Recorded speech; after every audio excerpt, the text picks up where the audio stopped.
Good afternoon.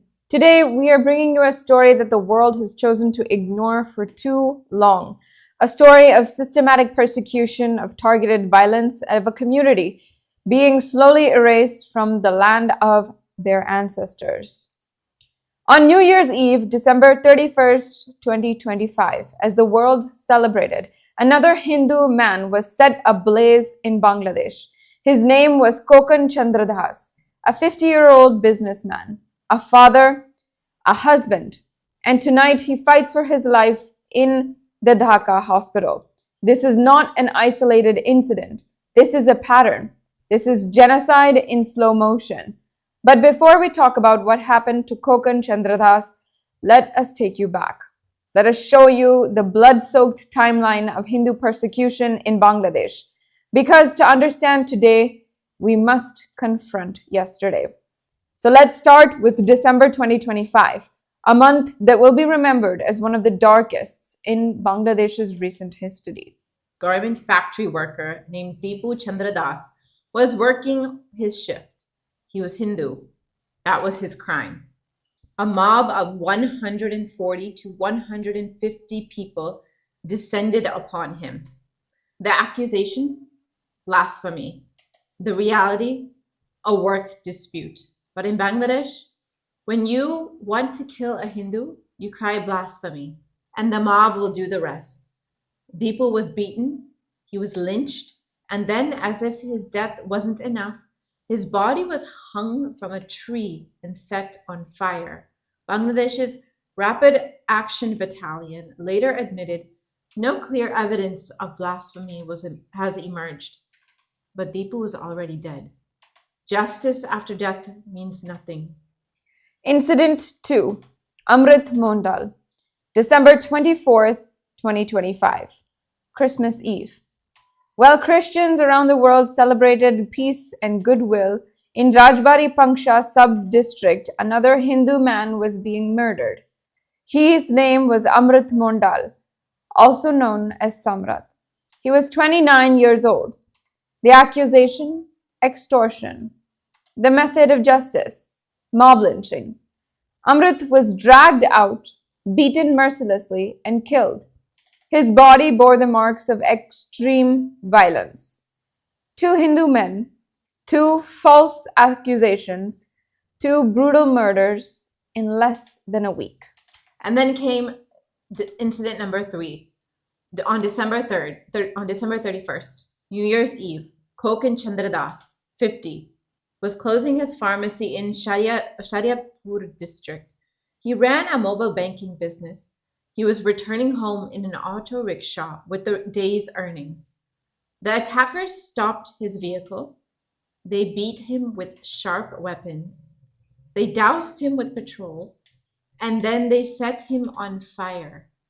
In desperation, Khokon jumped into a nearby pond. The water may have saved his life temporarily, but his face, his head, his hands all bear the scars of this barbarity. His wife, Sima Das, said something chilling. We have no enemies.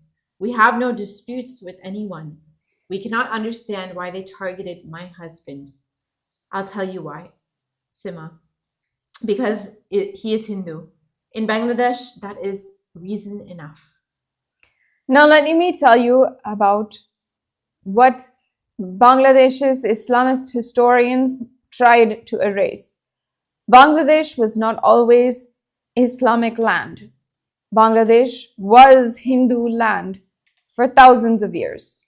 From the 8th to the 12th century, Bengal was ruled by the Pala Empire, a Hindu dynasty that created one of the greatest civilizations in South Asia.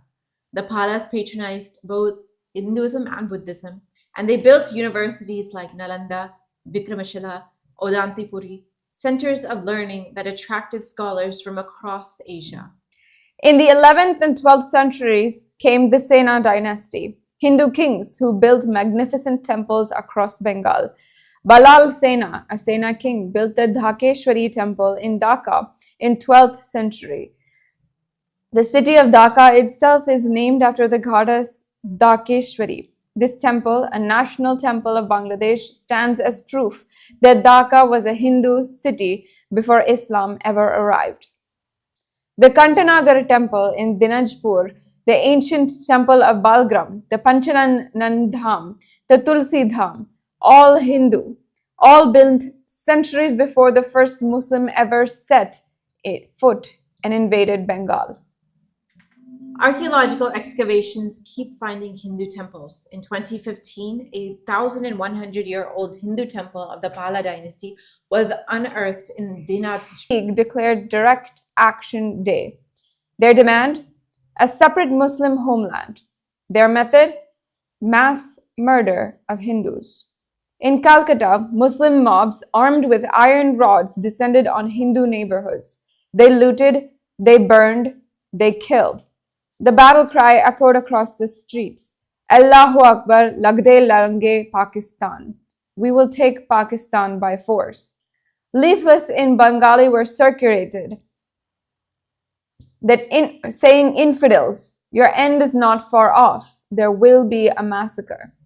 And there was a massacre. 1946, the Noakhali genocide. October to November 1946 in Noakhali, now in Bangladesh, organized massacres began. Rapes, abductions, looting, arson of Hindu properties. The massacre started in Kojgari Lakshmi Puja, a holy day. 50,000 Hindus were trapped, unable to move without permits from Muslim leaders, and the administration had no power. The mobs ruled. 1947, the partition. On August 15th, 1947, British India was partitioned. East Pakistan was created and ethnic cleansing began in earnest. The American author Richard Benklin, in his book A Quiet Case of Ethnic Cleansing, documented that after 1947, 5 crore or 50 million Hindus in East Pakistan were either killed or forcibly converted to Islam. Let that number sink in. 50 million. 1971, the Bangladesh genocide. March of Bengali Hindus. In the first night alone, between 5,000 to 100,000 people were killed. The Pakistan army specifically targeted Hindu neighborhoods and villages. They started with Jagannath Hall, a Hindu dormitory at Dhaka University.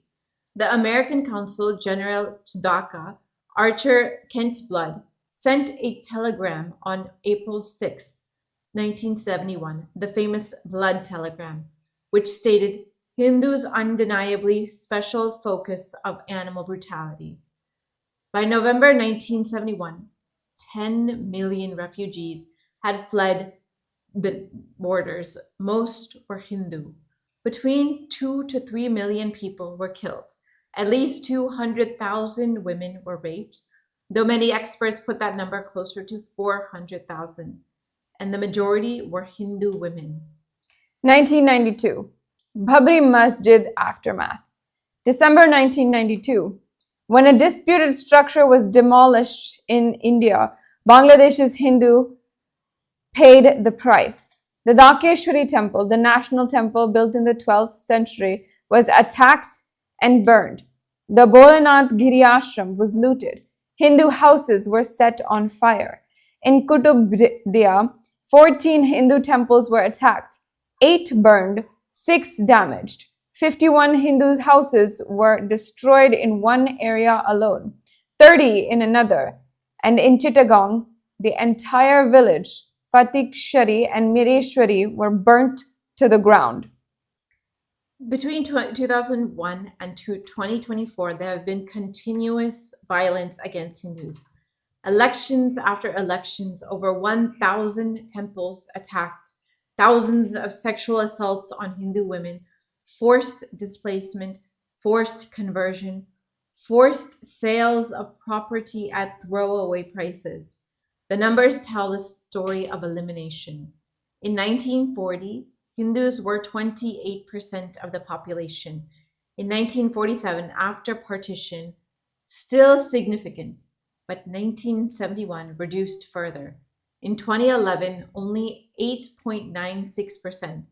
Now, today, less than 8%. In 50 years, while Bangladesh's population more than doubled, the Hindu population dropped by 7.5 million people. Where did they go? Some fled, many were killed, others were forcibly converted. This is not migration. This is ethnic cleansing. So here's my question. Why is the world silent? When Rohingya Muslims face persecution in Myanmar, the UN convenes special sessions. When Uyghur Muslims face detention in China, Western nations impose sanctions. But when Hindus are burned alive in Bangladesh, the world looks away. The United Nations has documented the violence. Human Rights Watch has reported it. The U.S. Commission on International Religious Freedom has published detailed reports about the targeted violence against Hindus in Bangladesh. But documentation is not action. Reports are not rescue. The violence continues. That brings me to a question that many consider controversial, but I believe is essential. Do Hindus need their own nation? Let me introduce you to KAILASA, the United States of KAILASA. KAILASA has been established as a revival of the united ancient Sanatana Hindu indigenous nations.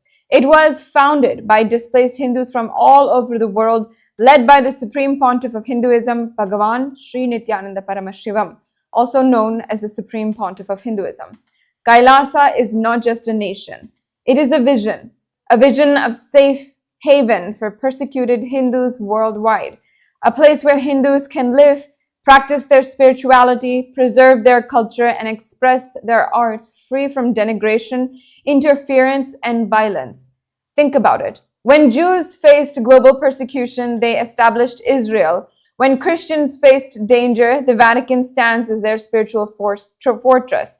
When Muslims are threatened, 57 Islamic nations unite. But what about Hindus? The United Nations has published 29 reports submitted by KAILASA documenting the persecution of Hindus and the juridical statehood of KAILASA. The UN has published these reports.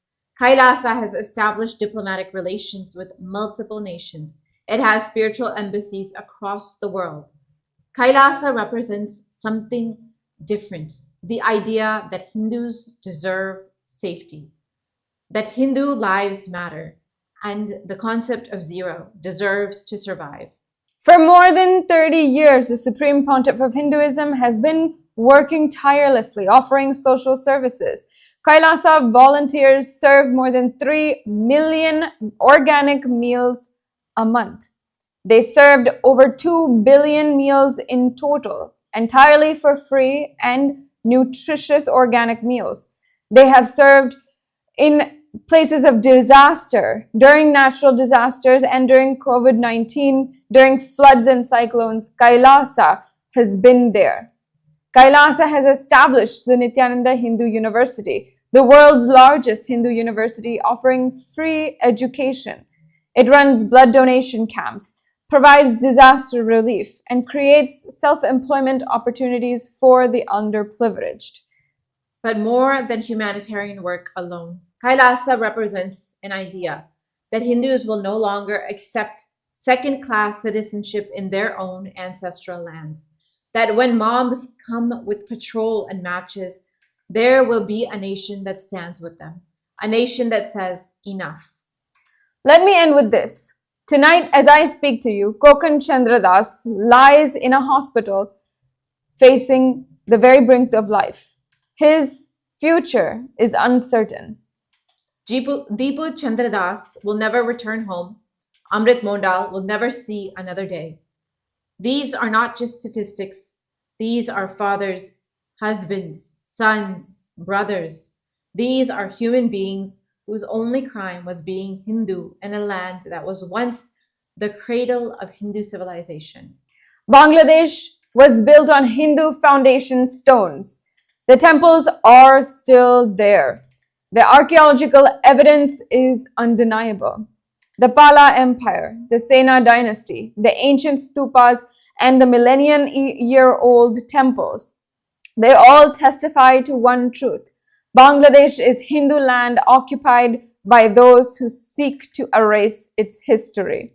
And if Bangladesh cannot protect its Hindus, if the international community will not intervene, if the United Nations will only publish reports but take no action, then perhaps it is time for Hindus to look elsewhere for safety. KAILASA was revived by the Supreme Pontiff of Hinduism as a safe haven for Hindus, the only Hindu nation today. The question is not whether Hindus deserve a nation. The question is, how many more Khokon Chandra must be set on fire before the world wakes up?